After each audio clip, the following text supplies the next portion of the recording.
हा बोल ना गाई. काय म्हणले? अगं काय सांगू तुला, डॉक्टर मला नुसता कामावर कामच सांगे, तू दर्शक बसून देत नाही. बाई काम भरून पाणी आणते बाय. हो ना गाई. हे आणखी लवकर मोहन एवढं पुढे चाललंय पुढे चाललंय.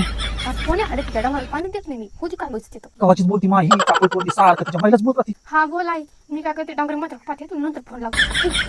एवढी पोराला हिची असलीच बघायला लावतो. एवढी तेवढी डांगऱ्या धमकी टाकतो काय मला. होती काय व्हायचं तिथं. काय आणि डांगऱ्या म्हणली मला तू डांगऱ्या म्हणली तू मला हा. हा बघच म्हणते मुली माझ्या डांगऱ्या तुझंच पाडायचं. आज मी माझ्या डांगऱ्याला सांगते एकाचं दोन. बरे काय लागलं रुपाली? तू म्हातारं, ते डांगऱ्या म्हातारीने मारलं मला. काय अहो या डांगऱ्या म्हातारीने मला काठी घातली. लय लागलं मला. कशामुळे रुपाली? अहो मी फोनवर बोलू लागले म्हणून मला म्हातारीने मारलं. कुंकडं बोलायला. काय म्हाताऱ्याकडे बघ पाय. त्याला बायकोला मारतो. हा?